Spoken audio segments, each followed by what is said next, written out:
Bonjour, je suis Laurent Cabrol.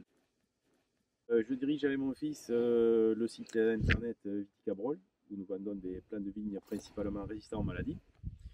Aujourd'hui, nous allons vous faire une petite présentation avec un petit tuto sur les erreurs à éviter lors de la plantation d'une jeune vigne.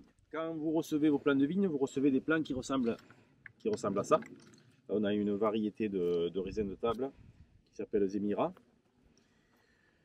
Lors de la plantation, vous les mettez toujours dans de l'eau. Là, voilà, au moins tout est bien baigné dans le liquide. C'est ce qu'il faut. Vous prenez votre plant et vous coupez les racines. Alors vous coupez, vous laissez à peu près 2 cm. Voilà, vous coupez. Voilà, vous rafraîchissez. Et vous vous retrouvez avec un plant qui se trouve comme ça. Cette partie-là, c'est le porte-greffe, 30 cm.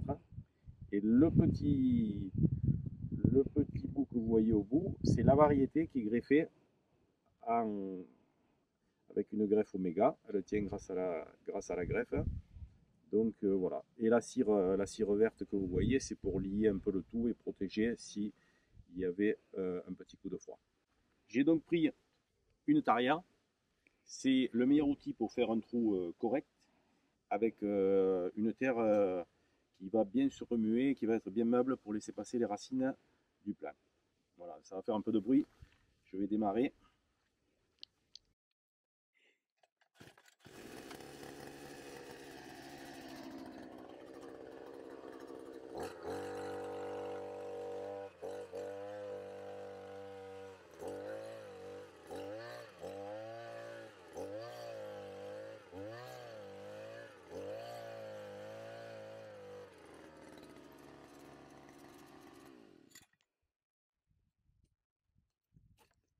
Là, on a fait notre trou, qui fait à peu près 40 cm de profondeur, on va dire. On va récupérer notre plant. Donc, si vous avez un peu de terreau, vous pouvez le mettre au fond du trou. Terreau uniquement, pas d'engrais, pas de fertilisant lors de la plantation d'une racine nue. Nous, on remet de la terre bien fine au fond pour boucher. Et on met notre plant bien à plat, on l'appuie et on rebouche avec de la terre. Voilà. Donc là, ce qu'on peut faire, c'est laisser un petit creux. On arrosera à l'intérieur de ce creux. Et puis après, on rebutera un petit peu. Je prends un petit arrosoir d'eau, je mets environ 2 litres d'eau, c'est suffisant pour un jeune plant. Je laisse l'eau s'imbiber le sol. Je reprends ma pioche et c'est à ce moment-là que je peux, avec de la terre fine, je rechausse mon plant. Voilà. Si un coup de froid venait à arriver, je peux le chausser carrément jusqu'en haut. Donc c'est là qu'il va démarrer et c'est là qu'on aura le futur tronc, notre futur tronc. Erreur à éviter, désherber autour.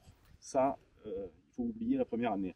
La première année, c'est la petite pioche et tous les mois à peu près faire un bon binage tout autour du plant pour enlever les mauvaises herbes et pour que tout soit propre et qu'il y ait assez et donner de la respiration au plant grâce à ce binage. Au niveau de l'arrosage, si vous plantez tard, si vous plantez en saison comme maintenant, on est début avril, vous faites un arrosage de 2-3 litres tous les 10-15 jours, c'est suffisant. Puis après vous espacez un petit peu.